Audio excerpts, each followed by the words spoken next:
पहले राहुल गांधी के हाथ से सांसदी गई और अब सरकारी घर भी जा रहा है। मायूस राहुल अब अपना बोरिया बिस्तर 12 तुगलक लेन से 10 जनपद शिफ्ट कर रहे हैं।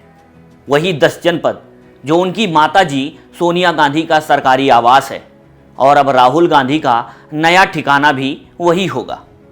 राहुल के पास 24 अप्रैल तक का टाइम है अपना सरकारी बंगला खाली करने के लिए। 2004 में अमेठी से पहली बार जब वो मेंबर ऑफ पार्लियामेंट चुने गए थे तो 2005 में उन्हें ये बंगला दिया गया था। इसके इतर सोनिया गांधी पिछले 32 साल से 10 जनपद में रह रही हैं। बात 1964 की है, जब भारत के पहले प्रधानमंत्री जवाहरलाल नेहरू का निधन हुआ था। इसके बाद उनके सरकारी आवास 3 मूर्ति भवन को कांग्रेस ने नेहरू मेमोरियल बनाने का फैसला किया। ऐसे में सवाल उठने लगा कि नए प्रधानमंत्री लाल बहादुर शास्त्री कहां रहेंगे। इसके बाद लाल बहादुर शास्त्री को 10 जनपद आवंटित किया गया, जहां वो अपने परिवार के साथ रहने लगे। 1964 में लाल बहादुर शास्त्री के इसमें शिफ्ट होने के बाद 2 साल बाद उज्बेकिस्तान के ताशकंद में उनकी रहस्यमयी परिस्थितियों में मृत्यु हो गई। 12 जनवरी 1990 को राजीव गांधी और सोनिया गांधी इस बंगले में रहने आए। 1 साल बाद 21 मई 1991 में तमिलनाडु के श्री पेरुम्बुदुर में आत्मघाती हमले में राजीव गांधी की मौत हो गई। राजीव के बाद 1991 में ही इस बंगले को सोनिया गांधी के नाम पर ट्रांसफर कर अलॉट कर दिया गया। तब से 3 दशक बीत चुके हैं और अब भी ये सोनिया गांधी के घर का पता बना हुआ है। राहुल गांधी ने इसी साल 26 फरवरी को कांग्रेस के 50वें अधिवेशन में बताया था कि मेरे पास कोई घर नहीं है। राहुल अभी लुटियंस दिल्ली में 12 तुगलक लेन वाले सरकारी बंगले में रहते हैं। 2004 में अमेठी से पहली बार सांसद बनने पर 2005 में उन्हें ये बंगला अलॉट किया गया था। राहुल गांधी की लोकसभा सदस्यता खत्म हो गई है। सांसदी जाने से अब उन्हें सरकारी बंगला भी खाली करना पड़ेगा। लोकसभा सचिवालय ने राहुल को 24 अप्रैल तक बंगला खाली करने का नोटिस भेजा है। राहुल गांधी को कांग्रेस अध्यक्ष मल्लिकार्जुन खड़गे ने अपने आवास में रहने का प्रस्ताव रखा था, लेकिन अब राहुल अपनी मां के साथ उनके आवास 10 जनपद में रहेंगे। 2019 के लोकसभा चुनाव के दौरान राहुल गांधी ने जो एफिडेविट जमा किया था उसमें बताया है कि दिल्ली के महरौली के सुल्तानपुर में 2.346 एकड़ में कृषि जमीन विरासत में मिली है। इसकी कीमत 1 करोड़ 32 लाख रुपए है। इसमें प्रियंका गांधी आधे की हिस्सेदार हैं। सर्किल रेट के हिसाब से प्रति एकड़ इसकी कीमत 53 लाख रुपए है। इसी में एक फार्म हाउस बना हुआ है, इसकी कीमत 16 लाख रुपए है। राहुल गांधी के पास गुरुग्राम में सिलोखेड़ा में सिग्नेचर टावर 2 में 2 कमर्शियल स्पेस यानी दुकानें बनी हुई हैं। इसकी मार्केट वैल्यू अभी 8 करोड़ 75 लाख रुपए है। इसे उन्होंने रेंट पर दे रखा है। अब जानते हैं वो नियम कानून जिसके तहत नेताओं को दिल्ली में बंगला अलॉट किया जाता है।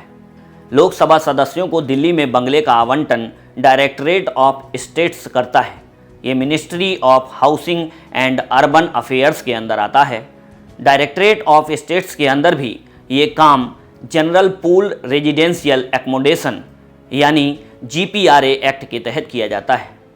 इसमें घरों के आवंटन के लिए केंद्र सरकार के general pool residential accommodation rules 2017 का पालन किया जाता है।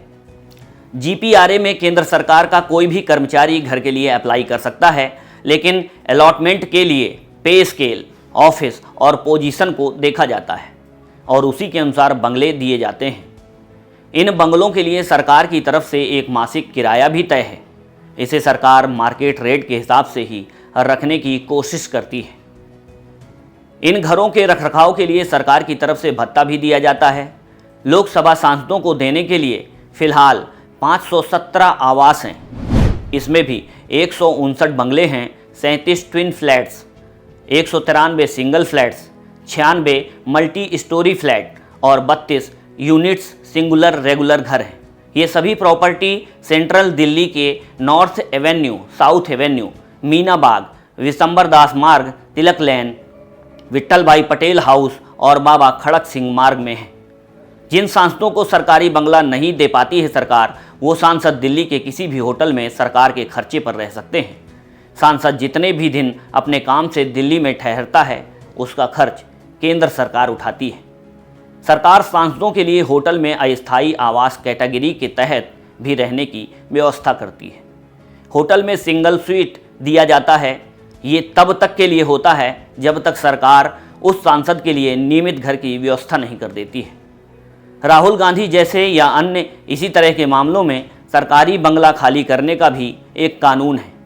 इसके लिए public premises eviction of unauthorised equipments act का इस्तेमाल किया जाता है। कानून के नियमों के मुताबिक बंगला खाली नहीं करने वाले को 3 दिन में इस नोटिस का जवाब देना होता है। जवाब में ये बताना होता है कि उन्हें प्रॉपर्टी को खाली करने का आदेश क्यों न दिया जाए। दोनों पक्षों में कोई विवाद हो तो सो कॉज नोटिस भी जारी किया जाता है।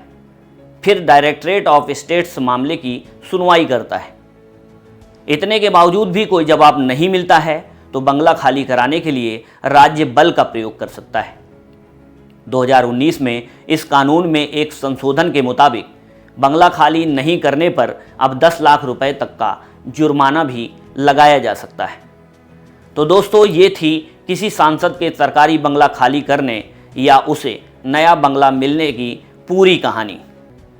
और इन्हीं नियमों के अधीन होकर राहुल गांधी के हाथ से भी उनका सरकारी आवास जाने वाला है और अब वो अपनी मां सोनिया गांधी के साथ 10 जनपथ में शिफ्ट होने वाले हैं। आपको हमारी ये जानकारी कैसी लगी? अपनी कीमती राय कमेंट कर जरूर बताएं और अगर वीडियो पसंद आया हो तो लाइक करें, शेयर करें और चैनल को सब्सक्राइब करें। नमस्कार।